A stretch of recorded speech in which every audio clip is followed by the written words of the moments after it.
Os bandeirantes eram grupos de homens que viajavam pelo interior do Brasil. Buscavam ouro, pedras preciosas e, principalmente, índios, que seriam usados no trabalho escravo. Por este motivo, o sucesso das missões jesuítas acabou despertando o interesse daqueles homens. Os bugres estão produzindo muito nas missões. Eu soube dessa história. Os danados já sabem fazer móveis e até construir casas de tijolos. Se eles fossem nossos escravos, já imaginou que beleza? Quanta coisa esses índios não fariam por nós. Os jesuítas não vão deixar que escravizemos os bugres, amigo. Deixar? Quem falou em pedir? Vamos tomar esses índios para nós, sim. Sabia que as missões jesuítas estão proibidas de ter armas? Sabia, mas eles são muitos. E daí?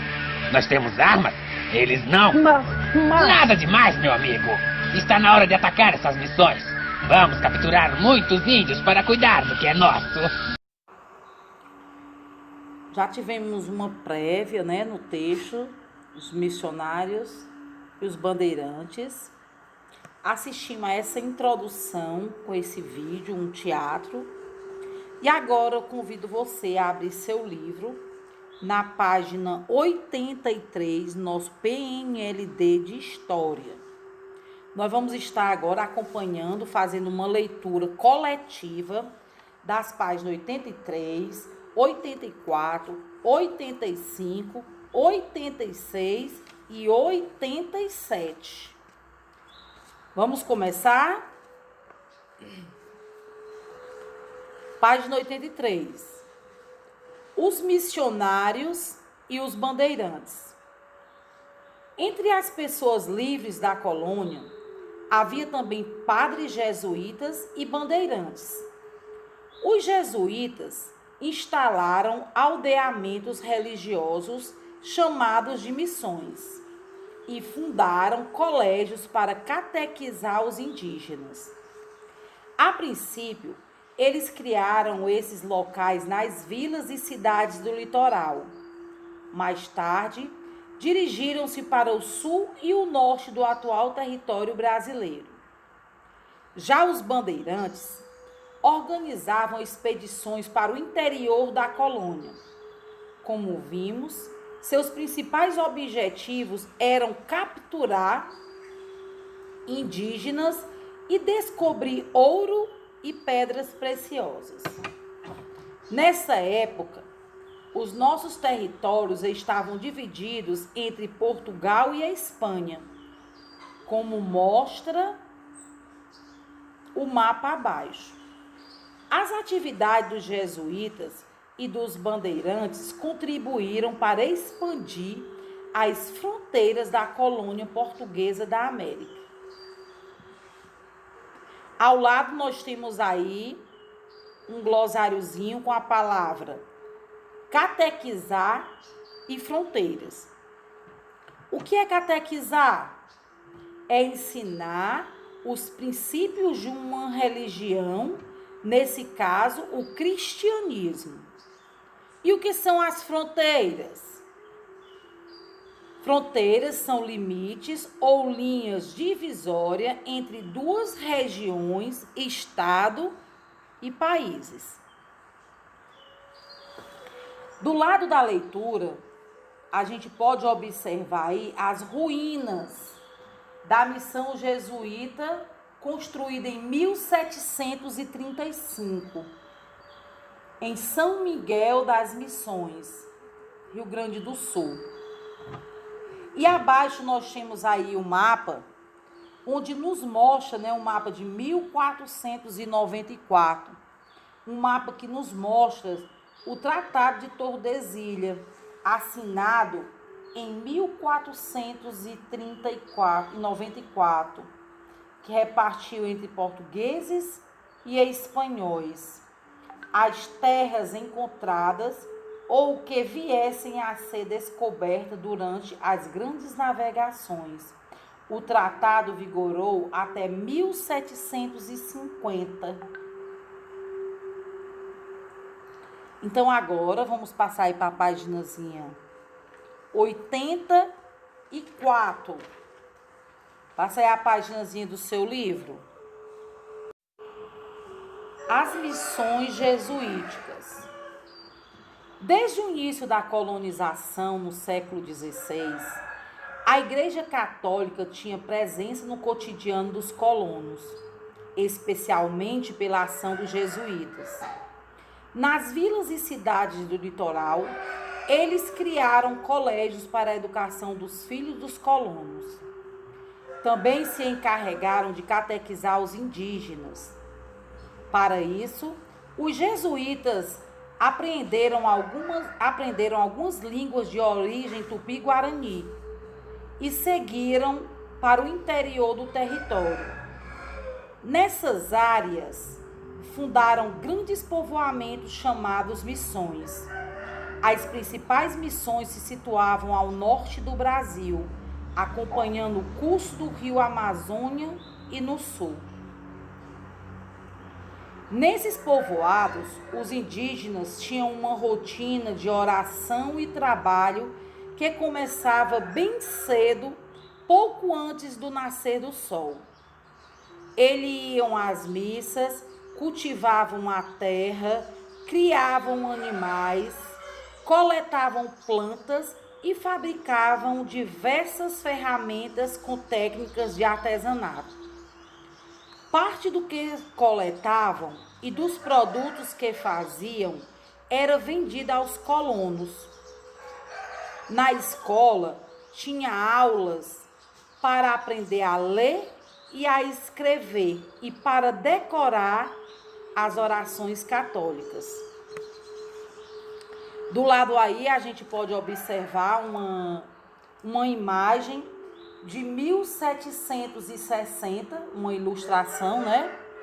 Onde representa os indígenas e os jesuítas atravessando o rio do Cairo, né?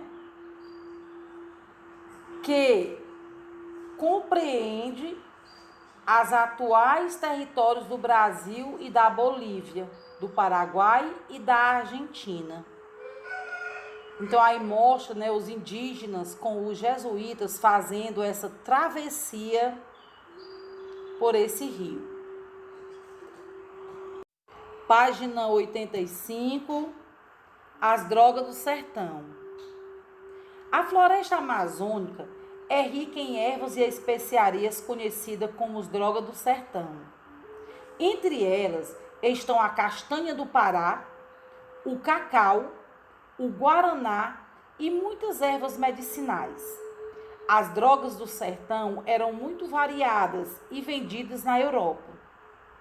No século XVII, enquanto os povos indígenas conheciam mais de 3.000 plantas que utilizavam como medicamentos, os europeus tinham pouco mais de 40 tipos de remédios. Nas missões localizadas na Amazônia, os indígenas coletavam as drogas do sertão para os jesuítas, já que eles conheciam muito bem a floresta, as plantas e o uso delas. Então, os jesuítas, né, depois que pegaram essa sabedoria e esse conhecimento dos indígenas, eles forneciam essas conhecidas como drogas do sertão para a Europa. E ainda hoje é presente na Amazônia, né, a castanha do Pará, que é, por sinal, muito benéfica. O urucum, que também está presente na nossa culinária, como a gente conhece aqui como coloral. O cacau, que é muito utilizado na confecção de chocolates, doces, né, tudo que seja envolvendo o cacau. E o guaraná, que também é muito presente, principalmente na composição com o uso do açaí. Página 86, os bandeirantes. Nos séculos XVI e XVII, em São Paulo, os colonos tinham um modo de vida diferente dos das pessoas que viviam nos engenhos do Nordeste. Nos arredores da vila eram cultivadas grandes lavouras, especialmente de trigo. A farinha de trigo paulista era vendida para toda a colônia.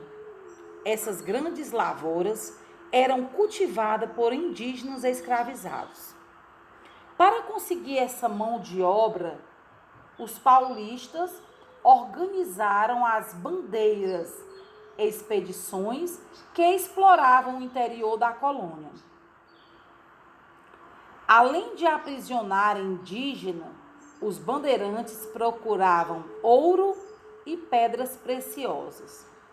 As expedições duravam de 6 meses a 3 anos e podiam reunir de 30 a 2.000 homens. Elas eram formadas, em geral, por 1 ou 2 líderes experientes, por outros homens livres e por outros indígenas livres e escravizados. Eles caminhavam pelas florestas, segundo o curso dos grandes rios, abrindo caminho a golpes de facão. Então, aí na imagem, né, a gente pode ver bem clara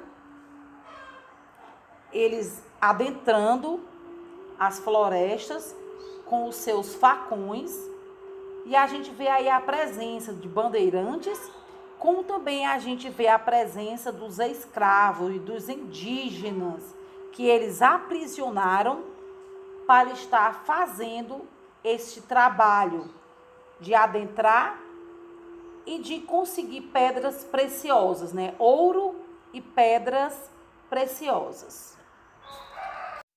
E agora a última página de hoje, a página 87. Resistências indígenas.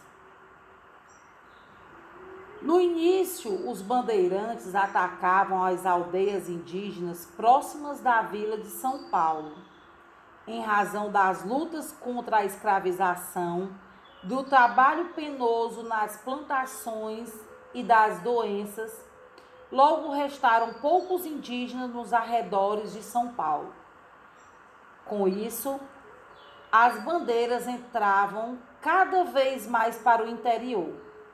Entre os anos de 1628 e 1642, que dá aí um período de 14 anos, os bandeirantes passaram a atacar as missões dos jesuítas, onde haviam grandes concentração de indígenas.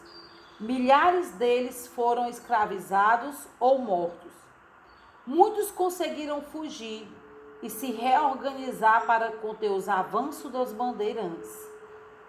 Alguns povos chegaram a fazer acordos com os bandeirantes para manter as comunidades em segurança. Essas estratégias foram muito importantes para garantir a sobrevivência de vários povos indígenas que conhecemos hoje. Finalizamos a leitura coletiva das páginas 83 a 87. Eu espero que todos tenham conseguido acompanhar a leitura. Uma leitura bem simples, bem fácil de compreensão, onde agora nós vamos estar entrando, né, para essa nova fase, onde falaremos sobre os jesuítas, as missões e os bandeirantes.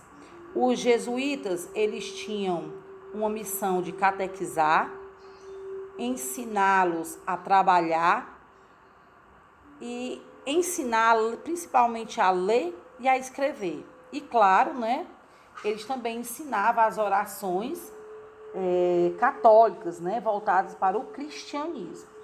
Já os bandeirantes, eles tinham missões inversas. Eles queriam adentrar nas florestas, né, principalmente no interior do Brasil, e nessas missões deles, eles queriam a captura dos indígenas para escravizá-los, né, e trazê-los para junto deles, para as bandeiras, para trabalhar na procura de ouro e de pedras preciosas. Então, abaixo eu deixarei a agenda de atividades e gostaria de informar que próxima semana, quarta-feira, nós teremos a nossa avaliação de história. Então, com o roteiro em mãos, Sente com o papai, com a mamãe, com o responsável. Faça um estudo do que pede para que você possa ter bons resultados na avaliação da próxima semana. Então, beijinho a todos e bons estudos.